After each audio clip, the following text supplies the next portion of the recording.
दोस्तों just imagine कुछ ऐसे एडवांस एलियंस अर्थ पर आ जाएं जो हम इंसानों की बॉडी से पावर्स एब्जॉर्ब करके शक्तिशाली हो जाते थे। कहानी की शुरुआत अफ्रीका के एक जगह से होती है जहां चारों तरफ गोलाबारी हो रही थी। सभी लोग अपनी जान बचाकर सेफ जगह पर छुपते जा रहे थे। वहां पर तुरंत ही मिलिट्री वाले आ जाते हैं सभी की सुरक्षा करने के लिए। उस जगह पर तो कुछ एडवांस रोबोट्स की टीम आकर लगातार लोगों को खत्म करते जा रही थी। वो रोबोट्स तो सोल्जर्स को भी एक ही वार में मार गिरा रहे थे। तभी अचानक वहां पर एक बहुत ही बड़ा धमाका होता है जिससे कि सारे सोल्जर्स काफी ज्यादा दूरी तक गिरने के बाद बेहोश हो जाते हैं। अब हमें दूसरी तरफ बो नाम का एक सोल्जर दिखाया गया था जो एक जेल के अंदर फंसा हुआ होता है।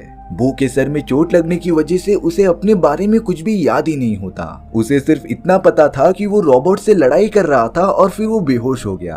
तभी अचानक बो के सर में बहुत ही तेज दर्द होना स्टार्ट हो जाता है। बो तो कुछ समझ ही नहीं पाता कि वो क्या करे, लेकिन जब उसने हिम्मत करके खिड़की से बाहर देखा तब वहां पर मौजूद सारी चीजें डिस्ट्रॉय हो चुकी थीं। बो को तो कुछ समझ ही नहीं आता कि वो क्या करे। तभी वहां पर उसे नारिया नाम की एक लेडी दिखाई देती है जो उसी के साथ कैद हुई थी। नारिया अपने बारे में बता रही थी कि वो मिलिट्री के अंदर नर्स का काम किया करती थी, लेकिन कुछ आतंकवादियों ने हमारे बेस के ऊपर हमला कर दिया और हमें यहाँ पर लाकर बंद कर दिया। साथ ही साथ नारिया ये बता रही थी कि अर्थ पर इलेक्ट्रोलाइट टाइप के एलियंस ने हमला कर दिया है जो हम इंसानों को मारकर उनकी एनर्जी एब्जॉर्ब करते थे। तभी अचानक उस जगह पर आतंकवादी आ गए थे। उन्होंने तो बड़ी बेरहमी से एक ब्रिटिश आदमी को मार दिया होता है। अब वो सब बो और नारिया को भी निकाल कर मारना चाहते थे, लेकिन बो के पास लड़ाई करने की बहुत ही अच्छी टेक्निक होती है, इसीलिए वो उन आतंकवादियों से फाइट करने लगा था। नारिया भी बो का हेल्प करते हुए उन सभी को मारते जा रही थी। बो तो एक आतंकवादी को मारते मारते जेल से बाहर आ चुका होता है, पर तभी अचानक बो के सामने एक बहुत ही बड़ा और भयानक रोबोट आ चुका था जो लगातार उन्हें खत्म करने के लिए उनकी तरफ बढ़ने लगा था। बो ने पहली बार इतने बड़े रोबोट को अपने सामने देखा था, लेकिन वो कैसे भी करके एक जगह पर छुप जाता है जिससे कि रोबोट उसे देख नहीं पाया। वो तुरंत ही जेल के अंदर नारिया के पास आ गया था। नारिया ने तो बड़ी बहादुरी दिखाते हुए सारे आतंकवादियों को मार गिराया था और अब जेल से बाहर निकलने के बाद बो डिसाइड करता है कि उन्हें कैसे भी करके यूएस मिलिट्री बेस तक पहुंचना पड़ेगा। पर शायद ये भी हो सकता है कि उन एलियंस ने मिलिट्री बेस डिस्ट्रॉय कर दिया हो, और अगर ऐसा हुआ तब हम वहां जाकर गलती कर रहे हैं। लेकिन बो को विश्वास था कि मिलिट्री बेस को कुछ भी नहीं हुआ है, इसीलिए वो एक बार मिलिट्री बेस तक पहुंचकर चेक करना चाहता था। नारिया के पास दूसरा कोई ऑप्शन नहीं होता, इसीलिए वो बो के साथ तुरंत ही चली गई थी। दोनों एक कार में बैठकर आगे बढ़ते ही रहते हैं। तभी कुछ ही देर बाद कीनिया के कुछ लोगों ने उन्हें पकड़ लिया था। उन सभी के पास बहुत ही एडवांस वेपन्स होते हैं जिससे कि वो सब बो और नारिया को जान से मारना चाहते थे, क्योंकि उन्हें पता चल गया था कि बो यूएस मिलिट्री का एक सोल्जर है। लेकिन बो तो बिल्कुल भी डरता ही नहीं और उनमें से एक सोल्जर का गन लेकर उसी के ऊपर पॉइंट कर देता है, जिससे कि वो सारे लोग अब कुछ भी नहीं कर सकते थे। बो के पूछने पर केनिया के लोग ये बता रहे थे कि पास ही में यूएस मिलिट्री का एक रेडियो स्टेशन सही सलामत है, बाकी उसे छोड़कर यूएस मिलिट्री की सारी चीजें डिस्ट्रॉय हो चुकी हैं। बातों ही बातों में बो को ये पता चलता है कि यूएस मिलिट्री के रेडियो स्टेशन ने ही अंतरिक्ष में लगातार सिग्नल्स भेजकर इन खतरनाक रोबोट्स को अर्थ पर बुलाया था। बो ये बात मानता ही नहीं, क्योंकि उसे यूएस मिलिट्री पर पूरा भरोसा था। अब इस बात को कंफर्म करने के लिए बो और नारिया तुरंत ही यूएस मिलिट्री के स्पेस स्टेशन में चले गए थे। तभी अचानक उनके ऊपर एक रोबोटिक एलियन हमला कर देता है। वो दोनों तो अपनी जान बचाते हुए कैसे भी करके एक कंक्रीट वाले इलाके में आ जाते हैं, पर अब वो एलियन रोबोट एक फैमिली की तरफ बढ़ रहा था जो वहाँ पर छुपी हुई थी। उस फैमिली में एक बेटी का फादर अपनी बच्ची को बचाने के लिए रोबोट को डिस्ट्रैक्ट करने लगा था, पर वो सारे रोबोट्स बहुत ही ज्यादा चालाक थे। उन्होंने उस आदमी के साथ साथ उसकी बेटी को भी खत्म कर दिया। बो और नारिया तो एक जगह पर छुपे हुए थे, इसीलिए उन्हें कुछ भी नहीं हुआ। अब वो दोनों एक रात उसी जगह पर गुजारते हैं। बो इतने कम टाइम में नारिया से काफी ज्यादा क्लोज हो चुका था। दोनों एक साथ काफी अच्छा टाइम स्पेंड कर रहे थे। अब सुबह होने के बाद जैसे ही वो आगे बढ़ते हैं तभी वहाँ पर कुछ एलियन हंटर्स आ गए थे जिन्होंने बो और नारिया को किडनैप कर लिया होता है। दरअसल ये सारे वो लोग थे जो इन एलियंस को पकड़ते थे, इसीलिए वो सब नारिया और बो को चारा बनाते हैं ताकि उन रोबोट्स को यहाँ पर बुलाया जा सके। सब कुछ उनके प्लान के मुताबिक ही होता है। कुछ ही देर बाद उस जगह पर एलियन रोबोट आ चुका था वो एलियन हंटर्स लगातार रोबोट के ऊपर फायर करते जाते हैं, लेकिन उन्हें इस बात का जरा भी अंदाजा ही नहीं था कि उस जगह पर और भी बहुत सारे रोबोट्स मौजूद हैं जो देखते ही देखते उन एलियन हंटर्स को खत्म करने लगे थे। वो कैसे भी करके उनकी कैद से आजाद हो गया था और फिर नारिया को वहां से निकाल रहा था। पर ताज्जुब की बात ये थी कि वो सारे रोबोट्स बो के एकदम सामने थे, लेकिन वो बो पर हमला ही नहीं करते। हालांकि वो इस बात पर ज्यादा ध्यान न देते हुए नारिया के साथ वहां से निकल गया था। उन रोबोट्स ने तो सारे एलियन हंटर्स को खत्म कर दिया होता है। वहां से बचकर निकलने के बाद बो और नारिया यूएस मिलिट्री की तरफ बढ़ने लगे थे। उन्हें रास्ते में एक फोटोग्राफर मिलता है जो बहुत ही ज्यादा घायल था।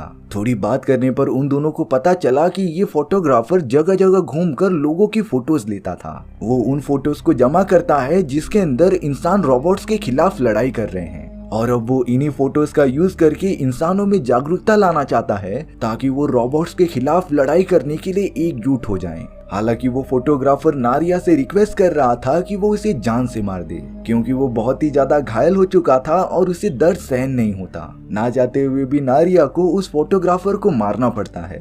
अब वो दोनों उस फोटोग्राफर का सारा सामान लेकर आगे बढ़ने लगे थे। कैमरे की मदद से उन्हें बहुत सारी इंफॉर्मेशन मिल चुकी होती है, लेकिन जब बो और नारिया एक कार में बैठकर आगे जा रहे थे तभी वो देखते हैं कि उनके पीछे हजारों की तादाद में रोबोटिक एलियंस आ गए हैं जो लगातार उनका पीछा ही करते जा रहे थे। बो और नारिया तुरंत अपनी कार से उतरकर एक अबेंडन घर के अंदर चले जाते हैं। कुछ देर तक सारे एलियंस यहाँ से वहाँ भाग रहे थे, लेकिन थोड़ी देर बाद ही उन दोनों को लगता है कि सब कुछ नॉर्मल हो गया। तभी आसमान में एक बहुत ही बड़ी स्पेसशिप आ गई थी जो पूरे घर को अपनी तरफ खींचने लग जाती है। पर इन सभी चीजों में सिर्फ नारिया ही ऊपर खींची चली जा रही थी। बो ने बहुत ज्यादा कोशिश की नारिया को बचाने के लिए, लेकिन वो इसमें कामयाब नहीं हो पाया। एलियंस नारिया को अपने साथ किडनैप करके लेकर चले गए थे। एलियंस के जाने के बाद जब वो बाहर निकलता है तब उसे सारी चीजें डिस्ट्रॉय पड़ी हुई दिखाई दी थी। हालांकि वो अपना सफर तय करते हुए यूएस मिलिट्री तक पहुंच भी गया था, पर यूएस मिलिट्री का बेस भी पूरी तरीके से डिस्ट्रॉय हो चुका होता है। बो की पूरी बॉडी एकदम से सुन्न पड़ गई थी।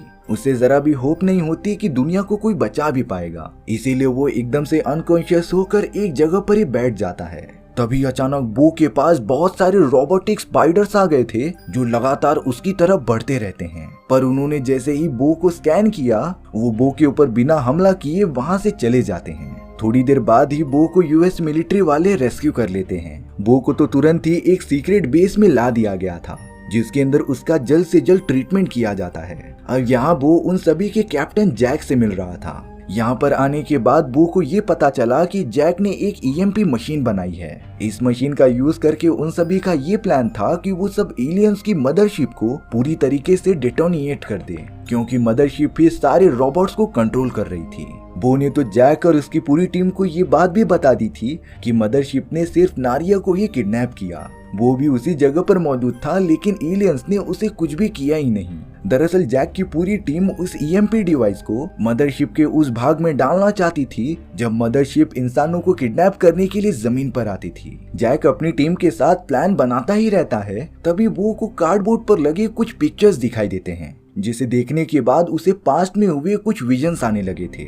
ये तब की बात होती है जब वो अपनी टीम के साथ उन रोबोट से लड़ाई कर रहा था। यहाँ पर जाकर बो को सारी चीजें पता चल जाती हैं। दरअसल लड़ाई के दौरान उन एलियन रोबोट्स ने बो के ऊपर हमला कर दिया था, पर वो सब बो को जान से नहीं मारते, बल्कि एलियंस ने बो के बॉडी के अंदर एक एडवांस चिप फिट कर दी थी। यही वजह था जिसकी वजह से बो को काफी ज्यादा चक्कर और सर दर्द दे रहा था। साथ ही साथ बो के बॉडी के अंदर काफी ज्यादा इलेक्ट्रिसिटी मौजूद थी। बो को इस बात का अंदाजा हो जाता है कि एलियंस उसका यूज कर रहे हैं। उन्हें पता था कि वो जहाँ पर भी जाएगा यूएस मिलिट्री वाले वहाँ पर जरूर मौजूद होंगे, इसीलिए अब वो ये सारी बातें जैक और उसकी पूरी टीम को बता देता है। कई सारे लोग जैक पर बहुत ही ज्यादा गुस्सा हो रहे थे, क्योंकि जैक की वजह से ही उन सभी का बेस खत्म हो चुका था। लेकिन अब वो सभी को भरोसा दिलाता है कि वो एलियंस को खत्म करने में उनकी मदद करेगा। वो बता रहा था कि वो एलियन रोबोट्स उसे कुछ नहीं करते हैं। इस मौके का फायदा उठाकर वो ईएमपी डिवाइस को मदरशिप की तरफ लेकर जा सकता था। वो बताता है कि हम कल रात हमला कर सकते हैं जब मदरशिप इंसानों को किडनैप करने के लिए अर्थ पर लैंड होगी। तब जाकर वो ईएमपी डिवाइस को ऑन करके उसकी तरफ फायर कर देगा, जिससे कि मदरशिप डिटोनिएट होकर पूरी डिस्ट्रॉय हो जाएगी। सभी लोग बो की इस बात से राजी हो जाते हैं, इसीलिए वो सब अपने प्लान पर काम करने के लिए आगे बढ़ रहे थे। तभी उस जगह पर बहुत सारे एलियन स्पाइडर्स ने हमला कर दिया था। सारे सोल्जर्स लगातार उन स्पाइडर्स पर फायरिंग करते ही जा रहे थे, लेकिन उन्हें जल्द से जल्द ये पूरा बेस खाली करना पड़ेगा, नहीं तो सारे लोग मारे जाएंगे। इसीलिए जैक की टीम से लारा नाम की एक सोल्जर यहीं पर रुकने का डिसाइड करती है। सभी लोग जल्द से जल्द वहां से बाहर निकल गए थे और अब लारा ने अपनी जान की सैक्रिफाइस करते हुए वहां पर बहुत ही बड़ा ब्लास्ट कर दिया था, जिससे कि वो सारे रोबोटिक स्पाइडर्स मारे जाते हैं। अब जैक और बो की पूरी टीम उस जगह पर आ गई थी जहां पर मदरशिप सारे इंसानों को किडनैप करने के लिए नीचे आ रही थी। सभी लोग एलियन से काफी ज्यादा डरे हुए होते हैं। हालांकि उनके पास ईएमपी डिवाइस होता है, लेकिन अगर उसे डिटोनिएट किया जाएगा तब वहां पर मौजूद सारे इंसान भी मारे जाएंगे, इसीलिए वो ये काम नहीं कर सकता। तभी बो को अचानक एक आइडिया आता है। वो उन एलियंस के सामने आ चुका था क्योंकि उसे पता होता है कि एलियंस उसे कुछ भी नहीं करेंगे, और अब वो वहां पर मौजूद सभी लोगों को यहाँ से वहां भागने के लिए कह रहा था, जिससे कि सारे रोबोटिक एलियंस कंफ्यूज हो जाते हैं। जैक और वो तुरंत ईएमपी डिवाइस को लेकर मदरशिप की तरफ बढ़ने लगे थे, पर तभी एक रोबोट ने उनके ऊपर हमला कर दिया था। उस हमले में जैक को बहुत ही ज्यादा चोट आती है, पर दुख की बात ये थी कि ईएमपी डिवाइस थोड़ा सा डैमेज हो चुका था, जिससे कि उसे ऑन करने वाला बटन खराब हो चुका होता है।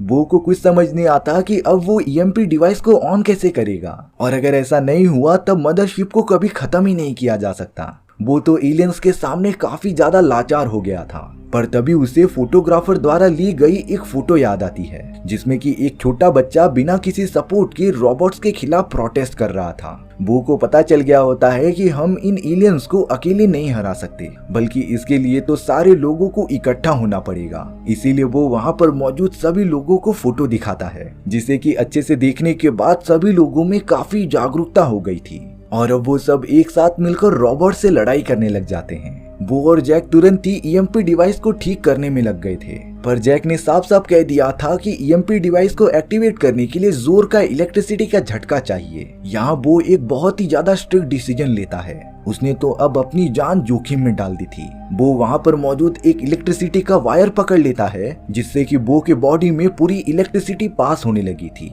और अब वो उसी इलेक्ट्रिसिटी को ईएमपी डिवाइस में ट्रांसफर कर देता है, जिससे कि ईएमपी डिवाइस को पावर्स मिल गए थे और अब वो पूरी तरीके से ऑन हो जाती है। जैक ने ईएमपी डिवाइस को ऑन करते ही मदरशिप के ऊपर फायर कर दिया था, जिससे कि एक ऐसी खतरनाक रेडिएशन निकली जो मदरशिप को पूरी तरीके से डेटोनिएट कर देती है। मदरशिप के सिस्टम्स ने काम करना बंद कर दिया था, इसीलिए वो नीचे आकर पूरा डिस्ट्रॉय हो जाती है, जिससे कि सारे रोबोट्स भी आउट ऑफ कंट्रोल होकर एकदम से खत्म हो चुके थे।